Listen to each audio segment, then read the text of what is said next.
Shalom saudara terkasih di dalam Tuhan. Pada kesempatan sore hari ini kita bertemu kembali di live streaming Facebook saya. Dan kebetulan, bukan satu kebetulan kita berjumpa kembali. Saya merasa puji Tuhan, merasa diberkati.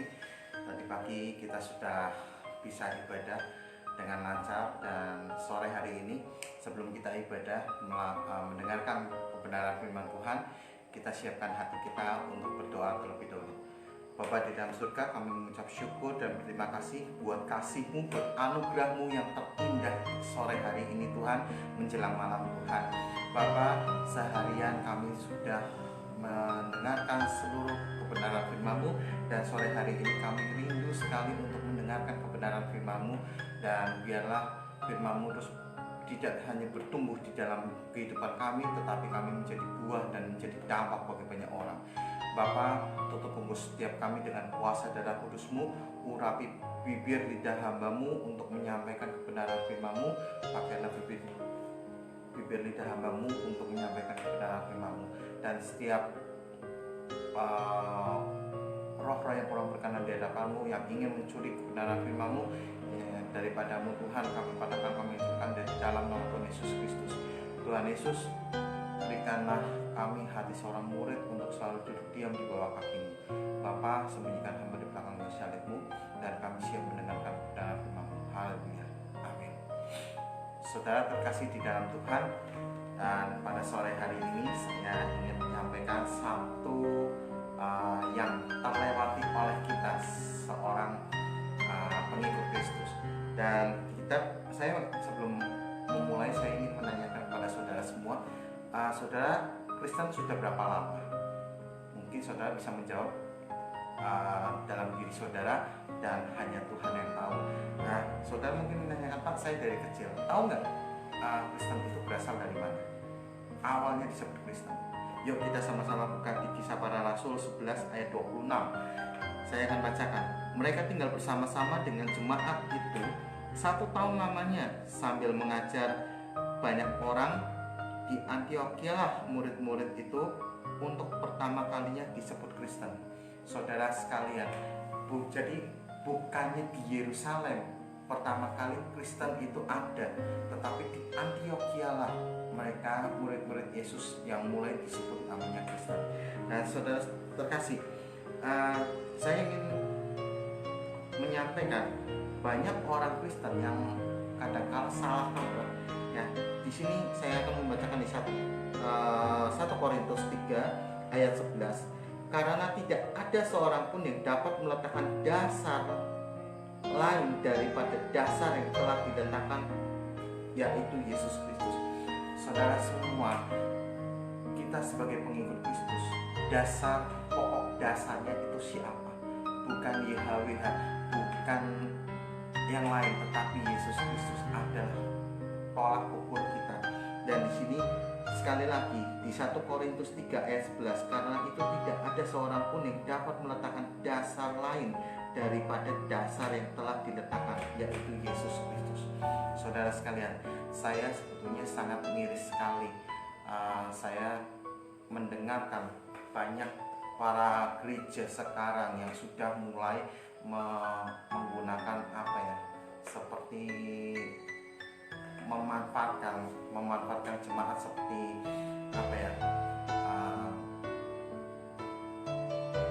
kambing guling begitu. Dalam arti kata, saya melihat sekarang di Jakarta, kalau begitu mau masuk ke dalam gereja sudah disodorkan mesin, udah ngesek gitu kan.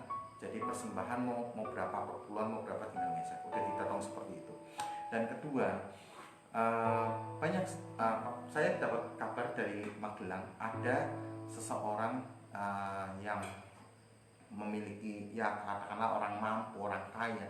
Dia udah mulai ditodong begini, kalau kamu memberikan 1/3 atau 2/3 dari penghasilanmu atau ruko, kamu akan diberkati. Saudara jangan percaya, jangan mudah percaya. Itu adalah hasutan yang ingin menyesatkan saudara. Dan saudara sekalian, kita perlu tahu sebetulnya kekristenan itu kita bukannya stuck monoton begitu aja, tetapi kita yuk ada perubahan. Seperti Paulus dan murid-murid Yesus ketika di Antioquia, mereka mengalami apa? Penganiayaan, aniaya itu kalau di zaman sekarang bukan seperti korupsi yang berarti sama istrinya ketahuan itu langsung dianiaya, bukan, tetapi kita bertahan dengan kebenaran firman Tuhan dan kita dianiaya demi Yesus, kita itu akan dimenangkan. Nah, saudara sekalian, dalam Efesus 3, saya akan membacakan dalam Efesus 3 ayat yang ke 13. Nah,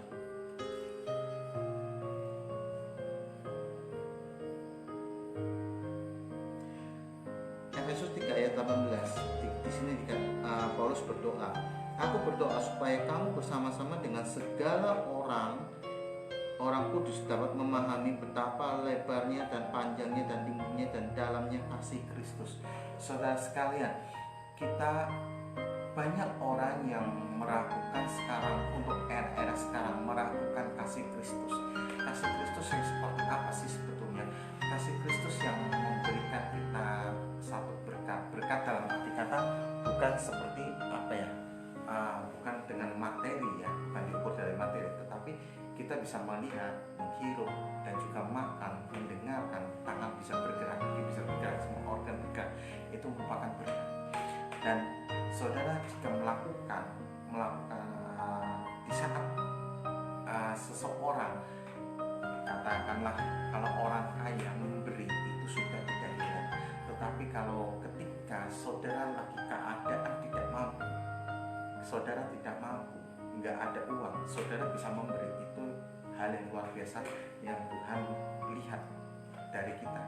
Nah, saudara sekalian, di sini juga kasih Kristus kita harus tunjukkan ada di dalam diri kita sebagai anak-anak Yesus, anak-anak pengikut Kristus. Itu harus ada, biar apa? Buah-buahnya mereka bisa merasakan. Mereka selama ini belum tahu siapa sih Yesus. Yesus kan ada 2000 tahun yang lalu. Bagaimana kalau saudara ingin tahu Yesus seperti apa? Yesus ada di diri saya, ada di hati saya. Kita tunjukkan buah-buah. Dari situ kita bisa menghasilkan dampak bagi banyak orang. Saudara sekalian, saya juga ingin menyampaikan di mana di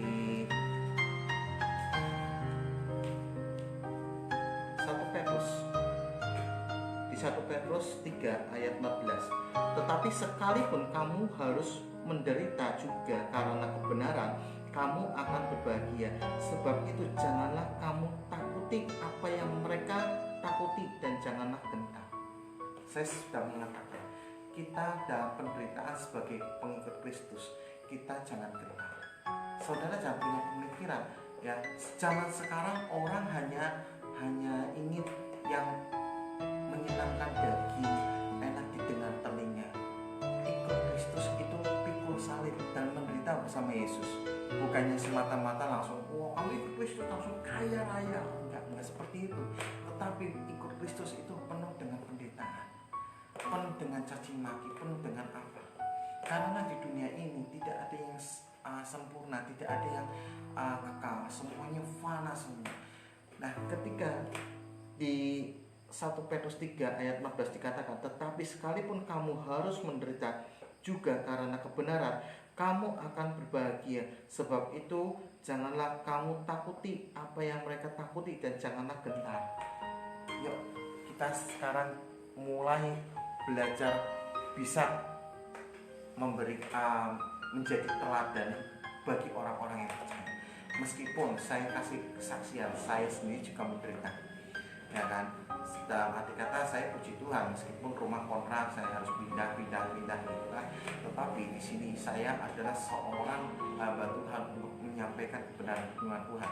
Meskipun saya harus menderita dalam arti kata bukan saya miskin apa, tetapi saya di sini anak raja, saya kaya. Bersama Yesus saya tidak akan miskin. Karena apa? Dunia ini menyenangkan. Saudara mau tahu ketika seorang bos dari bank BCA dan punya anak-anaknya, dia mengatakan apa? Pas itu saya bersama teman saya mengatakan, bos enak ya menjadi big boss dari BCA. Terus dia bilang, kamu bilang enak, kalian bisa tidur di kasur yang empuk, yang saya enggak. Setiap hari saya mencari uang, memikirkan setengah mati. Orang kaya belum tentu bisa bahagia. Karena apa? Mereka dalam ketakutan, ya kan? Dalam ketakutan. Kalau kita semua bisa tidur dan bos itu mengatakan kalian tuh masih beruntung, masih bisa bekerja, sedangkan dia tidak bisa. Maka dari teman-teman saya itu melayani saya, dan saya mau dilayani oleh teman-teman kami. Dari sini mengambil pelajaran, orang kaya belum tentu bisa bahagia, belum tentu bisa tenang.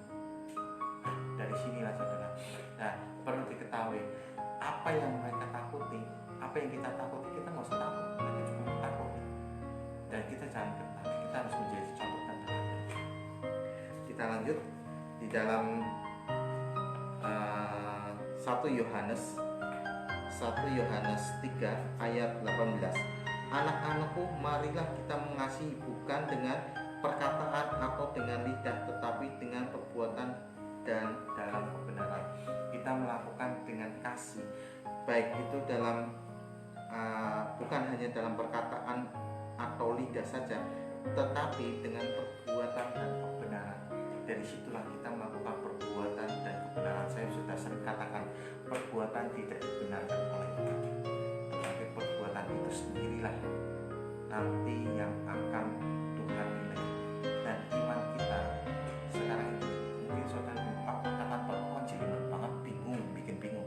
Sekarang ini saudara dengan iman percaya Yesus Kristus adalah juru selamat, tetapi kalau tingkah laku saudara sudah percaya dengan iman kalau Yesus Kristus adalah Tuhan sebagai juru selamat, tetapi saudara tidak bekerja, saudara tidak nonton ibadah online live streaming setiap hamba Tuhan, itu sama saja bohong namanya.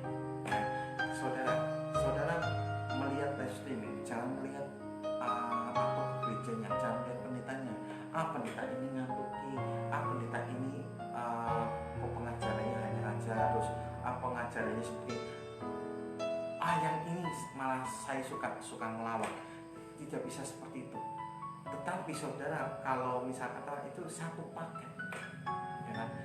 Sekarang di Amerika, bahkan di Jepang itu sudah ada mesin modelnya besarnya seperti AC, isi kayak Coca-Cola. Itu masukkan uang, saudara bisa melihat nanti masukkan uang itu ada pendeta ini, persembahannya 100.000. Kalau pendeta ini yang galak, yang lucu, yang aku milih yang lucu aja, cuma 100.000. Itu ada. Dan sekarang pun dunia sudah mulai gila, ya kan? Dan saudara perlu ketahui, kita sebagai anak-anak Kristen jangan goyah maupun dan jangan gentar. Kita menderita sebagai anak-anak Kristus, kita harus buktikan, kita harus tunjukkan bahwa apa yang mereka takuti, kita tidak takut dan kita terus maju dan tanpa gentar. Selanjutnya, next, saya akan membacakan yang terakhir dalam 1 Yohanes 4 ayat 20. Jikalau seseorang berkata, aku mengasihi Allah, dan ia membenci saudara-saudaranya, maka ia adalah pendusta. Karena barang siapa tidak mengasihi saudaranya yang dilihatnya, tidak mungkin mengasihi Allah yang tidak dilihatnya.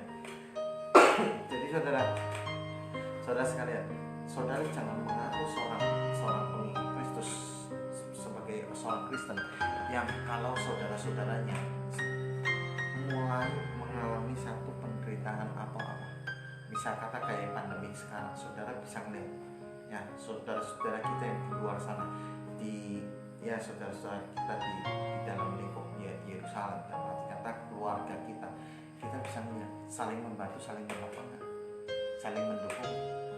Dan begitu juga yang di luar sana, yaitu yang Yudea, Samaria dan sebagainya. Kita membantunya dengan sungguh-sungguh. Saudara jangan mengatakan saya mengasihi, ya. Di sini seseorang berkata, aku mengasihi Allah. Saudara mengasihi Allah dan ia membenci saudaranya, saudara membenci saudaranya, ya, maka ia adalah pendusta. Ini catat ya.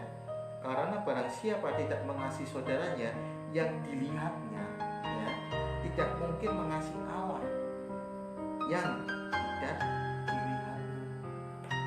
Kelihatan aja saudara, ya, kita punya, ya, saudara-saudara, kita lihat ada manusia yang terlihat aja tidak mengasihi. Bagaimana dengan Allah? Kita mau mengasihi bagaimana, ya kan? Hubungan kita dengan Allah beres dulu, dengan Tuhan beres dulu. Bagaimana urusan kita dengan sesama? Kalau nggak beres, itu namanya bukan namanya itu namanya pendusta, ya kan? Yang sekali lagi saya bilang, mulut dan lidah harus sinkron. Nah, saudara sekalian, singkat kata saya ingin memberikan satu kesaksian dan saya mendapatkan dari WA juga, Messenger juga. Tetapi kok doa berantai ya belakangan ini ya. Doa berantai, ada lagi yang memberikan foto Yesus harus disebar ke 10 grup, ada yang doa berantai harus dikasih ke teman sekitar 25 orang. Saya mau nanya sama saudara, apakah itu dibenarkan? Adakah Alkitabiah di situ? Lepas itu kan doa, iya doa, tapi yang ditakutkan adalah namanya sesat. Nah, saudara tahu ketika awal salib, ya salib, terus berupa kalung salib, aning-aning salib, dan juga gambar-gambar Yesus, apa pertamanya siapa? Itu namanya dari raja yang di Romawi. Dia suka koleksi-koleksi. Dan yang saya takutkan zaman sekarang, kalau ada orang yang memberikan message, ya, messenger atau WA berupa doa berantai, bahkan ada foto Yesus untuk disebarkan, kalau tidak kamu akan mendapat celaka, itu bullshit, nggak bisa dipercaya, tidak alkitabiah, ya saudara. Bukan saya tidak memandang foto Yesus, bukan, tapi itu bisa penyesatan di balik selubung itu semua. Maka dari itu saudara, kita sebagai orang Kristen, kita harus tahu maksudnya apa, tujuannya apa. Sering messenger seperti itu saya katakan, maaf, saya tidak akan menyebarkan itu karena saya tidak mau disebut penyesat. Karena apa? Saya sebagai hamba Tuhan, saya tahu banyak iblis di luar sana yang di Facebook untuk menjebak saya. Maaf, saya katakan sekali lagi, tetapi saya berdiri di atas kebenaran firman Tuhan untuk menyampaikan kepada saudara semua bahwa saya untuk meyakinkan kepada saudara, awal yuk kita back to basic kepada apa? Kepada Tuhan. Awal kekristenan itu seperti apa? Ya. Oke, poin pertama. Yang pertama, kita sebagai orang Kristen, kita jangan hanya cuma mau mendengarkan apa yang enak di daging dan juga enak didengar telinga. Tidak, ya kan? Mungkin saudara mendengarkan khotbah-khotbah saya selalu keras. Apa ya keras? Maunya marah-marah, maunya emosi begini. Maaf, bukan, saya bukan marah-marah. Tetapi di sini saya berjalan di atas kebenaran firman Tuhan. Bukan semata-mata saya mau marah-marah atau gimana, enggak. Ya. Dan poin kedua, saudara harus ikut Yesus untuk menderita. Ya. Jangan takut apa yang mereka takuti. Saudara jangan takut dan jangan takut. Jalani terus dan lakukan terus memberi kepada saudara-saudara kita. Di saat saudara tidak mampu, saudara bisa memberi. Itu saudara itu. Dibandingkan dengan hanya orang kaya yang bisa. Orang kaya kalau ngasih itu gampang, ya kan? 100.000 gampang. Tetapi kalau kita di saat kita nggak ada uang, disitulah kita harus belajar memberi. Kita namanya. Dan poin ketiga, saudara sekalian, jangan terlalu mudah percaya dengan adanya doa berantai ataupun seperti gambar Yesus harus dikirim berapa grup sekian. Jangan mudah percaya. Nah, dari sinilah saudara, saudara harus benar-benar sebagai seorang Kristen jangan jatuh dalam dosa. Ibarat kata seperti gereja, ya gereja, tetapi dia ini berada di satu, ini kan tembok, ini gereja. Nah, saudara bisa melihat yang sebelah sini, ini mereka masuk dari sini, di sini ada jurang, mereka menjebak. Dan jangan mudah percaya kalau hanya yang didoa, apa yang didengar itu hanya berkat dan berkat. Itu sangat impossible. Ikut Yesus itu bukanlah menjadi kaya, tapi ikut Yesus itu menderita dan pikul salib. Saudaraku harus paham, ya. Kalau ada pendeta yang kamu hartamu 2/3 buat saya dan kamu akan diberkati, aduh, itu sebagai korban sembelihan, bukan mengajaknya ke surga, tetapi mengajaknya untuk di dunia, untuk apa? Untuk menderita selamanya. Dan juga saudara sekalian perlu ketahui, dan kalau saudara bisa kata maaf memberi, silakan memberi, bukan kepada gereja, tetapi memberinya kepada siapa? Kepada orang-orang fakir miskin, orang-orang yang tidak mampu, anak-anak jalanan. Seperti saya lakukan, saya 70% saya melakukan di luar gereja, yaitu melakukan baksos, memberikan dengan saya tidak memikirkan kepentingan diri saya sendiri. Saya juga punya hasil, tetapi kami mementingkan orang banyak. Seperti contoh, saya mendapatkan beras waktu itu 25 kilo, saya bagi-bagi. Saya tidak mau langsung makan sendiri, karena saya tahu seperti bangsa Israel yang serangka ketika itu keluar dari hidung, dari mulut, ya. Dan disitulah saudara terkasih, kiranya pada sore hari ini firman Tuhan bisa mengena kepada diri kita sendiri, bahkan diri saya sendiri.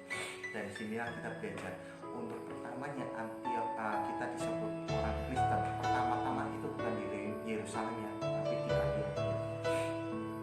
Demikian firman Tuhan. Kita tutup Alkitab kita berdoa.